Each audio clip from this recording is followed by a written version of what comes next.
If you send me a beat and I rap on the beat and then you come trying to text me some crazy number, I'm not paying for your beat, bro. Fuck your beat. You feel me? Cause I make my own beats. What the fuck I need your beat for? How are you cold in the southern states? Well, because everybody turns on the AC in southern states. I would prefer for it to just be warm all the time. What's going down, everyone? It's the Music Entrepreneur Club podcast, aka the Wardrobe Change Show. My name is DJ Payne One. I'm joined by Erinn Knight, who's morphing into her cozier identity, and Dame Ritter, who is still a married man. How's everyone feeling today? I'm feeling good. I got super busy this week. I'm still trying to get my footing with the new role and a lot of opportunities coming through the door. But I'm definitely feeling good. What's up with you, Erinn? I'm feeling great. We just had an event in Austin last night. And it was just a free meet and greet, kind of hang out with us type thing, because we're just trying to cultivate community here. And we made more money per head than I've ever made at an event. So I was stoked. Doing what? What were they paying for? So we do grills now too at all of our parties and events because we manage Scotty ATL. So we do grills at all of our parties, and now people are starting to know us for grills. So they're just coming just to get grills, and it's great. It's so great. So you do the grills, it's the same business as Scotty, or is it the separate? We're like a wholesaler through him, basically. So we get a portion because we license it, but he makes all of them. Got you. Dope. Super dope. All right, let's launch into the podcast. Just a brief mention. I got an email this morning about the Shopify integration into Spotify. I know that this has been something that they've probably had for a while now. Just want to remind artists that there is a Shopify integration. So if you have a Shopify store, you can potentially sell merch through your Spotify profile. I'm not sure how many people buy merch through Spotify, but it definitely is an integration that I believe it's a free integration. So you should have it if you have Shopify and you have an artist profile on Spotify. So it's just a reminder. But I know we want to kick it off with the Soulja Boy conversation that we started last week. This was around, I believe it was a video he posted.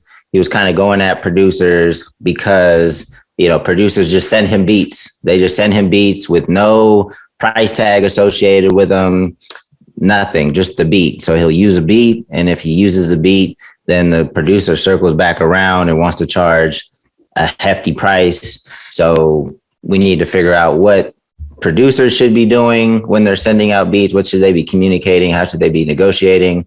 And then on the artist side, for the artists that are listening to this podcast, what should you do if you receive a beat that you like and want to use? What communication should you spark up on your side so that we don't have these issues of producers circling it back and wanting 10, 15,000 for a beat, knowing that they've only sold a couple of beats on BeatStars for $50. But since it's Soulja Boy, they're trying to take advantage of the situation. Payne, what are your tactics? Are you just sending out beats to artists like Soulja Boy, or what would you advise? Or maybe I am. What am I talking about? I have sent beats to Soulja Boy, and he did not pay for the beat.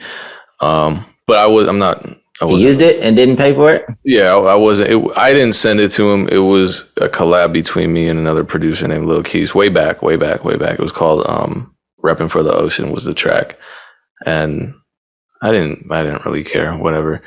But I know with the way that this video is being spread, I think for the sake of clickbait, it was titled, Soulja Boy doesn't pay for beats.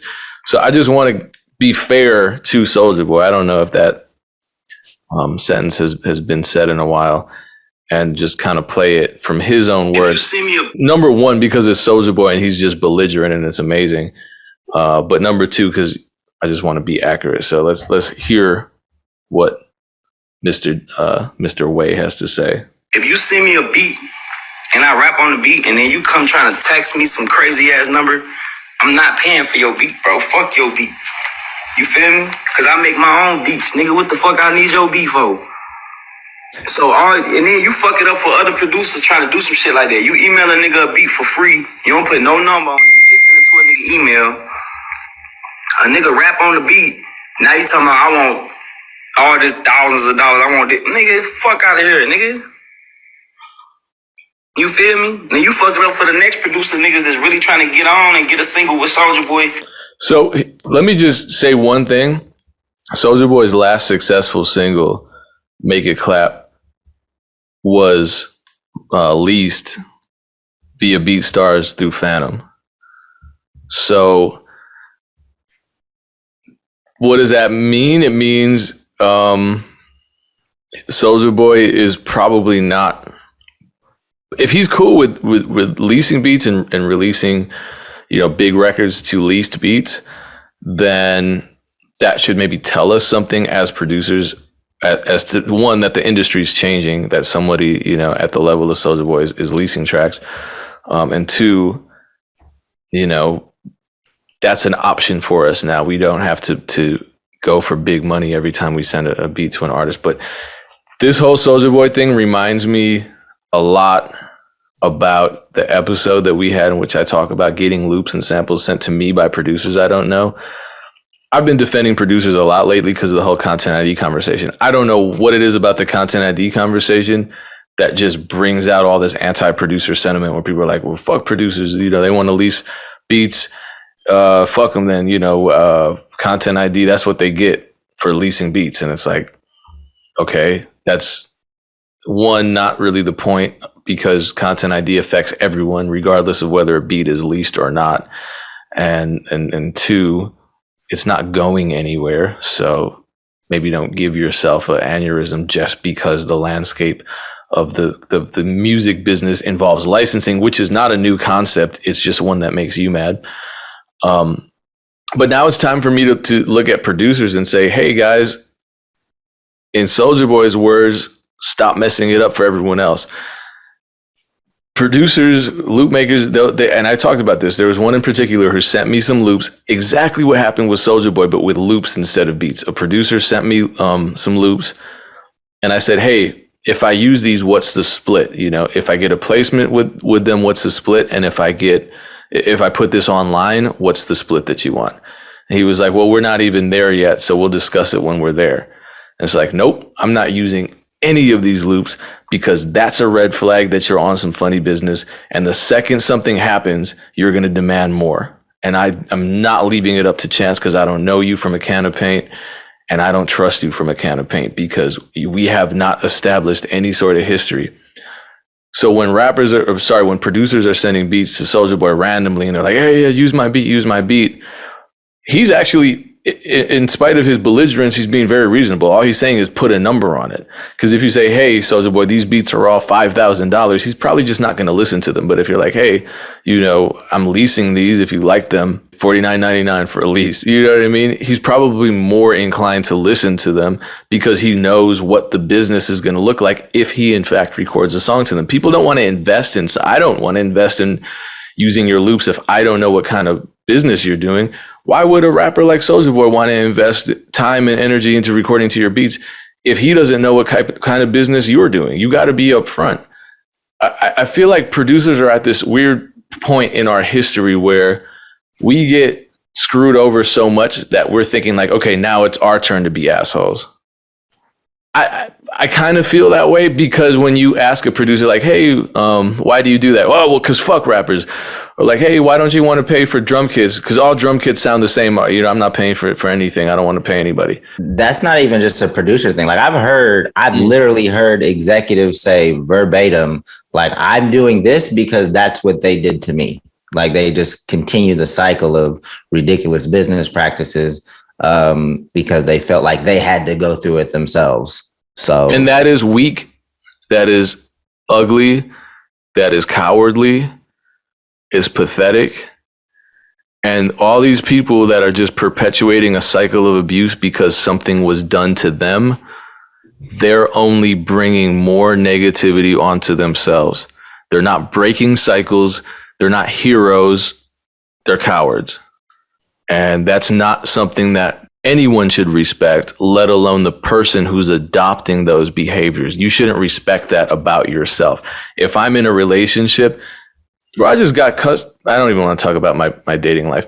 But if I'm in a new relationship and I'm, dating a woman and I'm like, you know what? Let me just cuss this bitch out because I'm having a bad mood because that's what my ex did to me. I'm a piece of shit. I have no business dating, and no woman on the planet should respect that about me. Apply that to life, and suddenly you become a way better person. And it works in business too. I mean, like the people who are conducting business on this lowly of a level, they either end up in the scammer category or they just don't last. So Erinn, from your perspective, like you probably get sent beats. Like if your artist gets sent beats with no clear instruction or price, and your artists want to use them, like where does that negotiation go? How does that work for you? So I don't accept beats at all. And that's like I've had so many scumbag managers and producers come at me for not accepting beats, but my artists are fickle. All artists are. And it's like, I can work on something, negotiate a deal, talk to them, and my artist will hear the beat and be like, yeah, I like it. I'm gonna record to it. And then nothing happens. And then I'm caught in the middle. So y'all figure it out. And my artists, they talk prices typically ahead of time, but most of them use the same people. But that's their cross to bear. My artists have to deal with that. If there's a dispute or a discrepancy or we draw up paperwork, then it comes back to me. But I don't deal with it because of all of this bullshit. The producers feel entitled, and managers of producers are the worst managers I probably have ever had to work with before. They're ridiculous. So I don't accept beats at all. That's my 2 cents on that. So I don't know. I don't have to sort through this because I've had to deal with the bullshit a lot. But yeah, and then I don't know how to value beats, because for me, a lot of times I'm just like, especially because I work with all independent artists, the most that I feel like we're willing to pay is $500 plus splits. Some people think that's ridiculous, but we're independent, so the splits are a lot better. And we give mechanicals as well. So it's like every sync we get, our producers are getting paid immediately. So for me, I prefer for my artists to work with producers that they know, give us a free beat, we'll give you mechanicals and splits right off the bat, no recoupment period. And that's how I would prefer to work, but it doesn't always work that way. So I just stay out of the beat conversation with my artists. Yeah, what I tell artists, and this is just negotiation in general, like, I know you have a manager that can negotiate and should be skilled at negotiating, but if you're an artist and you know how to negotiate, you're going to get way better prices. I promise you're going to get way better prices on anything across the board, whether it is beats, whether it is videos, graphic design work. Like, people are going to be much more flexible directly with the art, especially if it's somebody they really want to work with, because with me, especially when Funk Volume became, had a name, they're like, oh, it's Funk Volume. Of course they can pay. So I would always encourage the artist, look, if you got a great relationship with them, hey, just sort out the price and then I'll sort out the paperwork and we'll keep it pushing. But, I know that's something that a manager is supposed to do, but if an artist is good at negotiating or is comfortable negotiating, I would encourage them to try to at least come to an initial price before bringing it to management. And you can even have your like my artist will text me out, hey, do you think this is a good price? Should we? But I'm with you. Like, the moment a manager gets inserted, people are like, oh, you have a manager? There's money. Yeah. And it's like, or they get weird. They try to like put on this weird business front. It's like, yo, like, if it's manager to manager, let's keep it professional. But it's like, bro, like, you're a producer. Like, this is what we got. This is it. I had that recently with another manager. I was talking to the artist. The artist was like, yeah, like, because I got a brand deal for an artist, a small one, quick. When I met him at an event, I was like, you would be perfect for this thing. Can I pitch you for this? And he was like, yeah, pitched him, got him a great deal. Then I'm like, hey, I got you a deal. Where do I send the details? His manager responds, And his manager is like, we need this and this and this and this to happen. I'm like, hey, bro, the deal has already been negotiated. Like, you can either tell me you don't want to take this money, or you can say you will, and we'll keep it moving. But it's like, this is too much money for something that's too easy. Managers make stuff weird. So I agree. Artists, talk to the producers, artists, talk to artists. Anything on the creative side, have the conversation, even if you got to text your manager while you're having the conversation. But involving a manager a lot of times is like a headache that you don't want. Yeah, no, that has definitely been my experience as well. Artists need to have that experience. I think just artists need to be involved more in general, and learn how to be a professional, because that's really going to be a huge value going forward. But and it doesn't even take, I don't think, when people hear the word professional, it's not like we're saying learn everything about the music business possible, or learn all the lingo, or type your emails up in, this pretentious sort of way. It's just kind of like, be clear, just communicate clearly, know what you're trying to do, and say it. It's the little things. It's be clear. It's show up on time. It's do what you say you're going to do. It's all of just basic human decency in the world outside of music, basically. Goes really far in the music industry, because we don't always deal with people that have that basic human decency. No, we don't. And then I feel like the people that are on the outside trying to get into the music industry have this image of the music industry as this cutthroat, awful place where everyone's lying and everyone's fake. And so they're like, cool, that's how I'm going to be. So then they jump in, and automatically it's just they're burning bridges left and right, because they feel like that's what the music business requires of them. So then, they send us an email being assholes or whatever, and we're like, okay, blocked. And I'm like, why am I not getting further than I'm getting? There are tons of conversations that are happening daily. Like, I'm having a lot of them, right? And I wish, and I just tweeted this yesterday, like, I wish that I could give the opportunities that I'm coming across to certain artists, but I know they have proven themselves to be unprofessional. So I'm scared to extend my network to them because it'll reflect badly on me, or they burnt a bridge directly with me. We're having so many conversations, and there's a lot of people that would like to work with artists. There's so many different opportunities that are presenting themselves, and you want to be top of mind when these conversations are happening, and not carrying yourself as a professional or burning bridges. That's exactly how you're not going to get these opportunities. But you don't even know these opportunities exist, because we're not telling you like, hey, you would have got this opportunity, but you did X, Y, Z. Like, that's never going to be a conversation that happens to your face. You just will not get the opportunity, and you won't know. This is like major, because there's a lot of artists who are like, man, folks aren't rocking with me. I see this all the time. The folks are haters, whatever. And it's like, no, nobody likes working with you, like, at all. And the music industry is so small. People, it's big, but it's super tiny.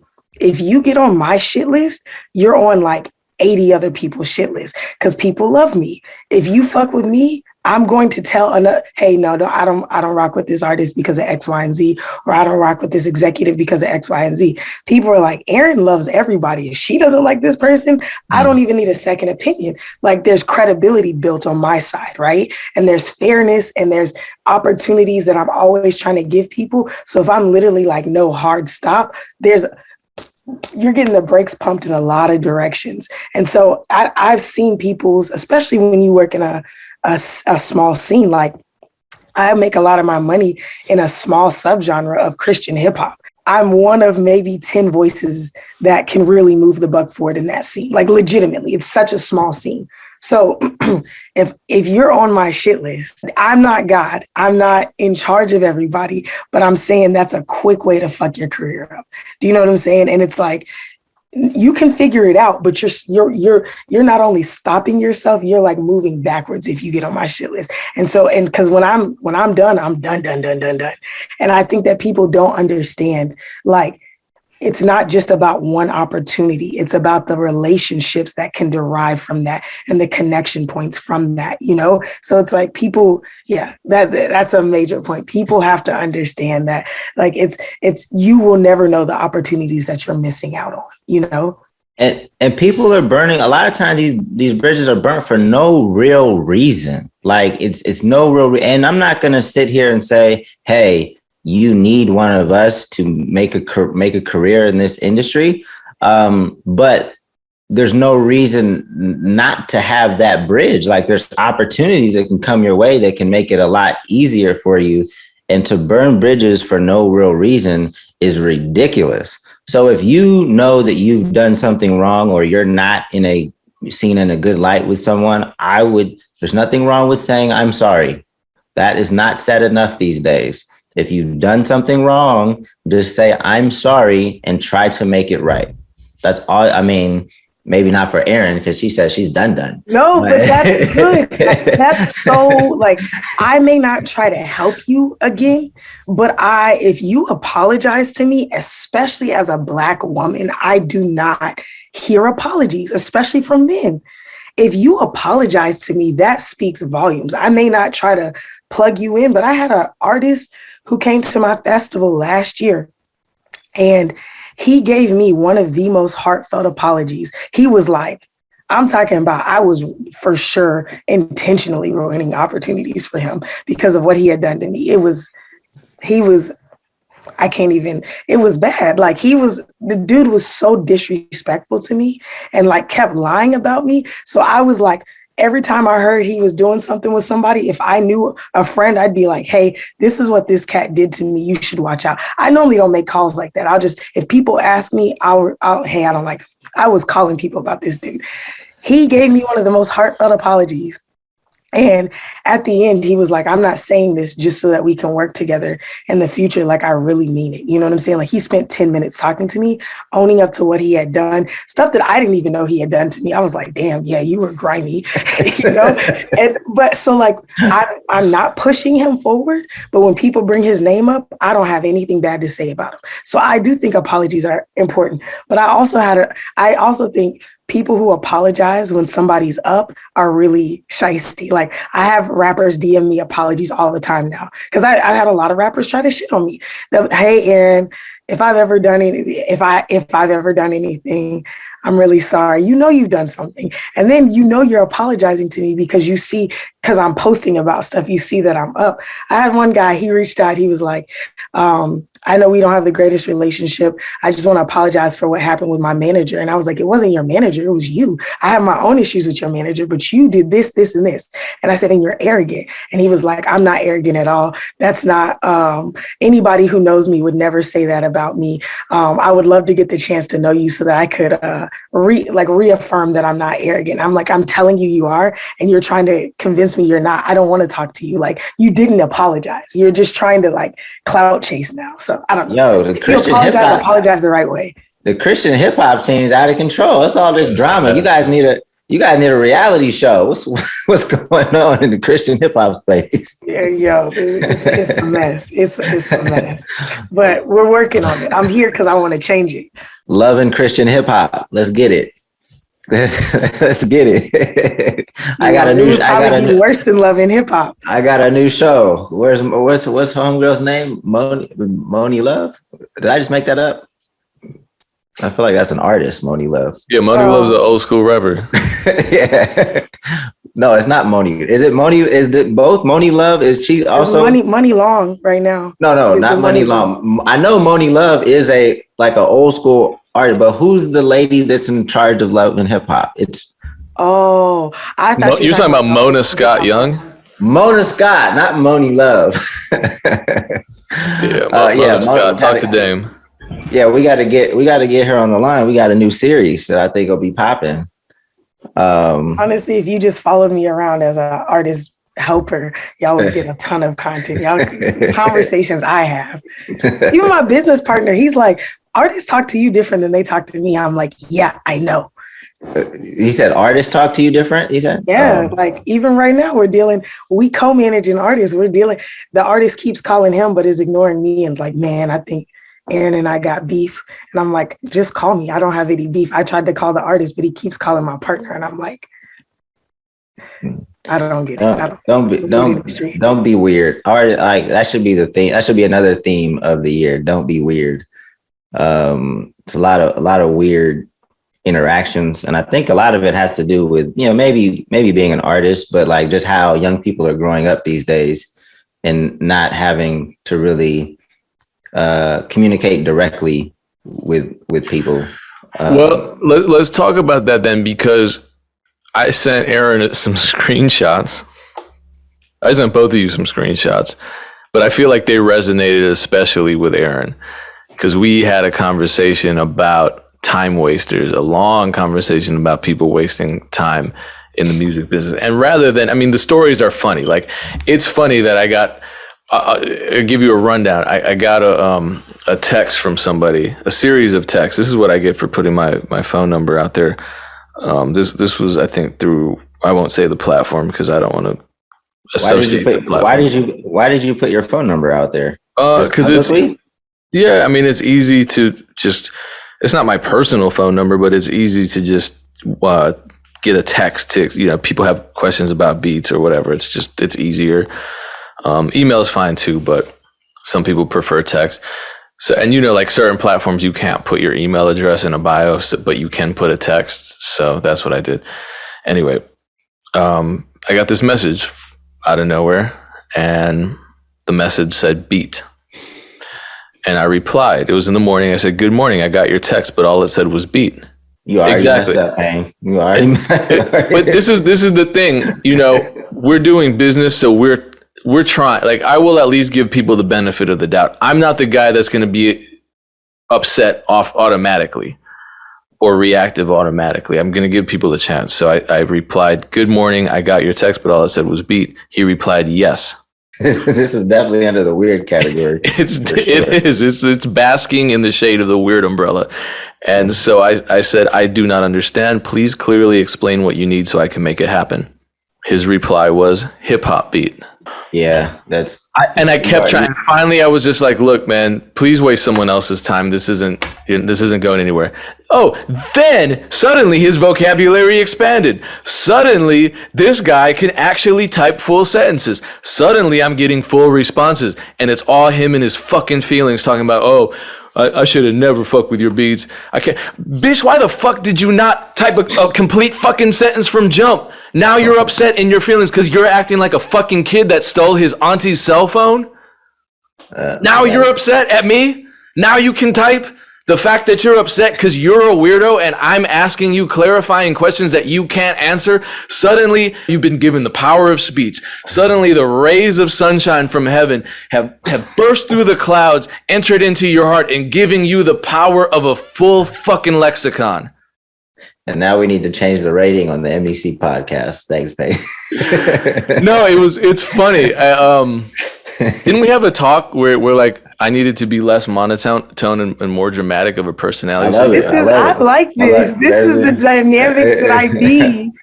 Yeah, it's fun. It's not to anyone watching. I'm not actually upset, but it's funny to me that this is even happening. So, Erinn, I imagine you have to deal with this quite a bit, probably more so than me because you know you're in artist management.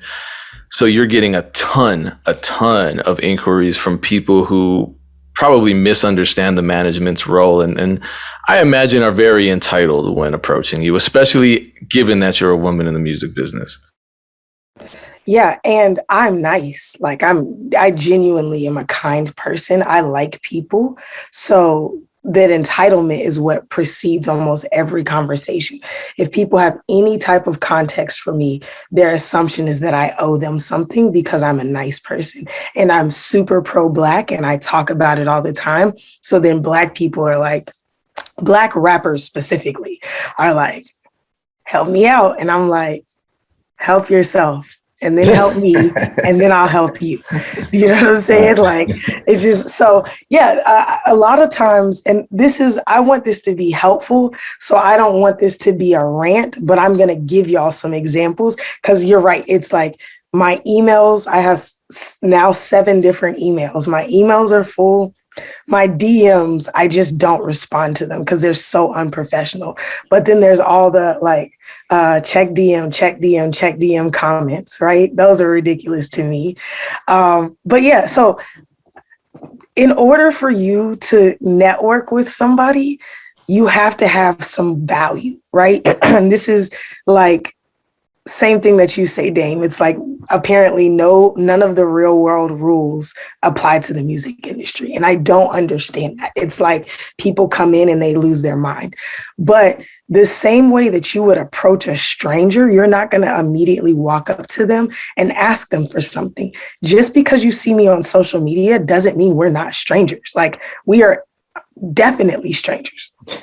Additionally, you have to now come with some sort of value.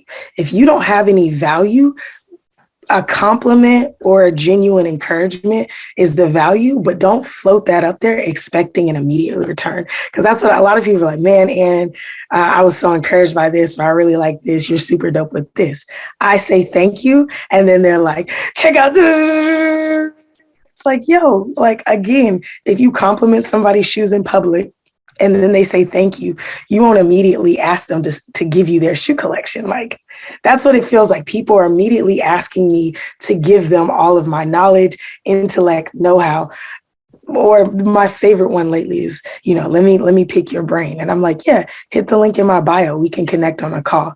And then people come back. They're like, yo, this is how much you charge for a phone call. And I'm like, this is what I charge for the last 12 years of experience and the last 32 years of my life. So yes. And it's actually, I'm undervaluing myself. If that's honest, I'm just giving it at an accessible point. So if you want to network with somebody too, another thing is research them.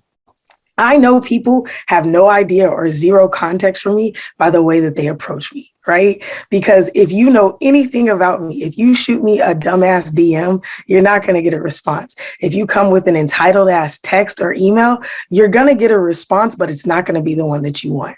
So it's like, research the people. I tweeted this, research the people you're getting on the phone with. If you're reaching out to anybody, the due diligence is so important. It shows that you respect the person. It shows that you value their time. It shows that you care about what you're delivering. When I want to talk to somebody and I need something to get done, I'm going to care about that because I want it done. I don't believe people really believe in themselves. I think that people just want to shoot a shot, and then they want to complain, and they want to reason that stuff isn't working out. If you really care about what you're doing, research. That's just a big thing. So I'm going to give y'all a couple of tips for networking. One is, don't be weird. We just said that. The second thing is, come with some value. If you don't have any yet, just stick around. Like, you don't have to hit the home run when you first put on your cleats. Just like, get in the game first, right? You weren't even riding the bench. You've been a spectator all this time. Why would you now assume that you're going to hit the home run? So now, like, get in the game first. Learn the industry, learn the style of the person, research them. And then after that, have a concise, respectful ask. Know what you want your end game to be, and then add some flexibility to that, right? Like, if I know that I want to make $5,000 off this consulting gig, and they say, hey, that's not in our budget, I know I'm not going lower than $4,500. If you can't afford me, that is okay. But but also the value thing, that's another thing. I think there's this game that people play in the industry. People hear, like, know your worth and add tax. Like, people hear that. If you don't have any credibility, that obnoxious price that you have, you're never going to get it, right? But at the same time, if you know what you want, say that. Like, this goes back to the producers. If you're sitting here playing games with people, they're going to get frustrated and you're going to get left behind. And then you're going to be complaining about yet another thing or yet another person. So, like, I think there's so much value to be had in genuine relationships. So like maybe start there, and then from there be valuable yourself, because then people are more prone to want to work with you and want to do things with you because it's reciprocal instead of just one-sided. I don't owe anybody any favors. I don't need anything from anybody. I have everything I need, and everything that I want is coming to me, right? Because I'm moving in that direction. If you function like that and you stop looking for a handout, everything that needs to happen will happen because you're making it happen.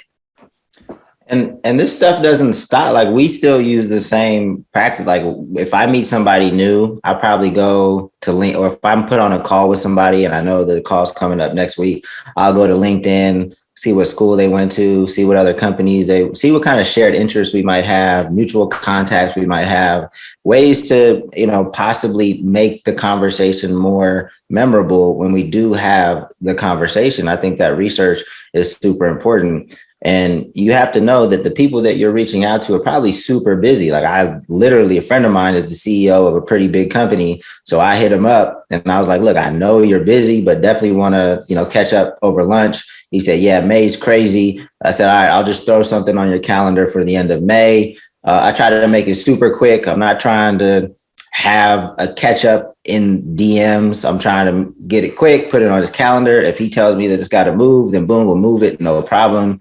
But that research, I think, is very important. It's something that I always do. I think LinkedIn is probably the best platform for that, for people that you don't know, because you can easily see, their kind of history laid out if they're using LinkedIn the way most people use it. And then you can see like shared contacts.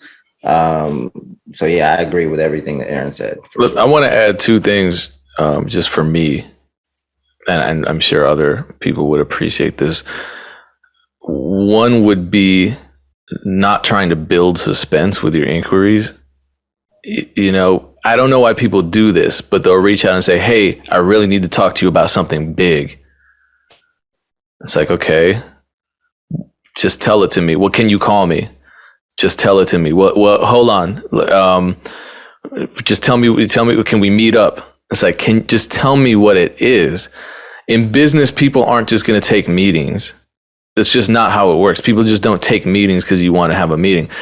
If I want to work with someone, I'm going to be very clear. Hey, I'm going to greet you. I'm going to tell you why, I'm reaching out. I'm going to tell you what my idea is, and I'm going to ask you if you're interested. It's that simple. Because if you're not interested, then you tell me right away and you don't waste my time, and I don't waste your time because I'm not building all of this suspense. Like, I'm not a filmmaker. I'm giving you a DM. You know what I mean? Just get to it. Elevator pitch. That's one of the most basic. You learn that in high school business classes. So why do we suddenly forget it when we're sending a DM or an email address? And some people will write these long ass emails like, hey, I just want to tell you, where I'm at in life. So my BM is causing all types of mayhem in my life. And, from an early age, I've always just like, get to the point. And then the point is, I hate to say, usually it's like, hey, so I just need you to check out my music and give me feedback. And it's like, okay, that's not. Which brings me to point number 2. Business inquiries only. Please. Please. Please. I don't know if you want to say something about this, Erinn, but please. That's it. Business inquiries only. Do not ask me to give you feedback on your music. How is that helping me? How is that helping you? Your feelings are about to be hurt because I'm probably not going to like it. And then you want to argue about it? It's my opinion. Like, it's not going to move the buck forward. There's plenty of successful people whose music I hate. There's plenty of people who are not successful whose music I love. My opinion is not make or break. And I'm not going to spend my time to give you an opinion. If you have an inquiry, ask it. If it's about business, ask it. Otherwise, get on. Yeah. People do that all the time. Hey, what's your email? And then I'll say, here it is. It's business@djpayne1.info for business inquiries only, please. Because I just can't handle the volume of all the people saying, hey, I just want to pick your brain, or hey, I just want you to give me feedback, or hey, like, comment, repost, or hey, can you share this, or hey, can I have free beats? It's too much at this point.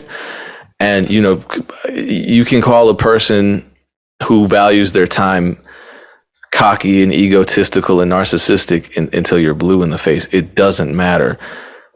trust me, and I pray that all the people sending out these time wasting DMs get to the point in their lives where they're so busy and they're so focused on their purpose that they understand exactly what we're talking about. Because it's not about being an asshole. It's not about being narcissistic. It's about me knowing exactly what I have to do and focusing on it, because there's so much going on. I mean, I don't have time to complete all this. I have this long ass list in front of me, all the things I have to do. This is stuff I love doing. This is fun for me. This is making music. I don't have time to get through all of that stuff in a day or even a week. So I really don't have time to do all of this miscellaneous stuff for people that I don't know.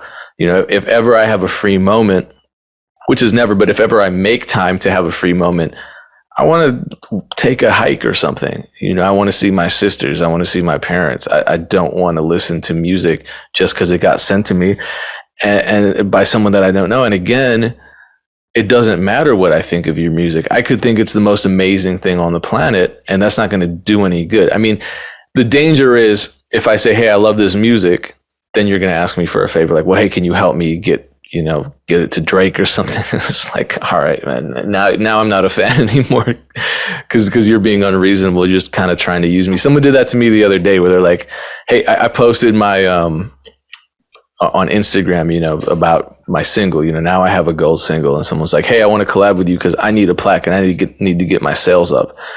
And I responded, I'm just like, so you're just saying you want to work with me to use me to get a plaque and sales because you see me getting it? Like, it's so disrespectful, but people don't even realize that they're betraying their own selfishness when they send these messages. And none of us are unreasonable. I'll give you what you ask for if it makes sense, if there's some kind of mutual benefit. If you want a beat from me, you know, people contact me all the time and like, you know, I want this beat, but you know, do you have any deals? You know what? I don't, but we'll just create one. Let's talk now. Let's get on some equal footing here and find some common ground. We're all reasonable people, but just don't violate the rules right off the bat and then wonder why you're not getting responses to your DMs. Just respect people. I mean, we have these complicated conversations with examples and this and that, and we talk about elevator pitches and bring up terminology from the business world. All it takes is for you to just respect people, and in a common sense sort of way. Just respect people. That's it. Respect people's time. We can't get our time back. I'll make my money back. I will never make time back. It's impossible. I would just encourage people to have more interactions with people, but maybe even more importantly than that, like find a way to get feedback, maybe even before you go into the conversation or before you write this email. Like the feedback loop is super important because there's a lot of things that we're doing that we're not even aware of until somebody brings it to our attention. I just had lunch with 2 television producers and a writer that we're working with. And we debriefed after it, you know, to talk about how it went, how we felt like we came off, like what was the tone like, what was the words that we chose, what was it like. We're always debriefing so that we are in more control of all of our communication, what we say, our mannerisms, our tone of voice, things like that. That feedback loop is super important. If you don't got nobody doing that for you, you know, it's going to be hard to develop the emotional intelligence required to form solid relationships. So said an important thing, emotional intelligence. That's like, they said, I read this survey of like the top like CEOs in the world. And they said the number one trait that they had was self-awareness. And then the number 2 trait was empathy, right? So that speaks to emotional intelligence, but it was like those, they had all these different things that they surveyed, and they had like 10 different things, but those were the top 2. Everybody in this list had it. Everything else was just kind of whatever. And I think that people don't take enough time to educate themselves, which is why we're doing this. It's super important. But 2, you need real people around you talking to you. If you don't have that, you need to be learning how to cultivate community before you dive into any type of business venture, because otherwise you're just going to keep running into walls and you're going to be pissing off people and you're not going to realize it. You're going to lack that like self-awareness aspect. And I think emotional intelligence is like that's that moment where even if you do make a mistake, you're like, that's my bad, quickly. So people are way more prone to be interested in you. Like I've had somebody DM me and then they were like, oh, hey, I actually just watched an episode. My bad. I should have gone about it this way. That to me was like, okay, this person is ready to learn and grow, whatever. But if you're just so focused on me, what I want, what I need, you're never going to understand how to communicate with people and you're never going to get what you want. If you're solely focused on yourself, you're always going to see only one side. For sure. All right. I think that was a quality episode. You got anything else, Payne? We can wrap it up. Yeah, so you started with the Spotify, Shopify integration, and I just want to encourage everybody to utilize those integrations on all platforms. So YouTube has a Spring integration. BeatStars also has an integration with, is it also with Printify? Printful. I think it's Printful. Printful. Let me confirm that right now. I just want to make sure. But the point is, you never know. Yeah, it's Printful. So Spotify has Shopify, YouTube has Spring, BeatStars has Printful. These are all places where you potentially could be selling your merchandise, especially if you already have it. But guess what? If you don't, these are drop shipping companies, so it doesn't cost you anything other than the design. Shopify is not. So Shopify. Oh, Shopify, you got to pay your store. So it's essentially integrating your store. Well, your Shopify store could be a drop shipping if you've integrated Printful into your Shopify, but with our Shopify, we manufacture the goods and send it out. So I guess you're right. If Printful, Shopify has print on demand. Yeah, because Printful can integrate into Shopify, but Shopify itself, I don't think has an on demand like merch. Yeah, it looks like they do. Your Shopify is like your pro page, right? And we integrate into it what services we want to integrate. There's something called Shopify print on demand. So they might have a Printful competitor that you can integrate into but having a Shopify store in and of itself does not mean you're drop shipping, right? That's all I'm trying to say. And then TikTok also has the Shopify integration. So, you never know how people learn about you or become fans or where they like to consume your content, but having your merch available as many places as possible increases the opportunity for sales. Yep. So definitely. Yeah, because you never know. Because even, I know it's probably not a huge selling point if you're not really pushing your merch, if it's just kind of there incidentally. But you never know. I mean, you can always, you can snipe a sale here and there like I do with my YouTube. Or, if I really wanted to get serious about the merch, it's already integrated. People are already seeing it, and I can easily incorporate that into my overall marketing strategy. So now my cat's howling. I'm going to close this out. Shout out to everyone for tuning in. Appreciate it. This is why I don't have kids. I'm thrown off. We'll catch you on the next episode. If you want to keep in touch with us and stay abreast on all things MEC, including the podcast, all you got to do is text MEC to... Just text MEC to 844-206-7800. We'll keep you updated on everything that we're doing, any changes we have coming up. Just lock in with our text number and we'll keep you posted. Appreciate you for tuning in. Peace. Peace.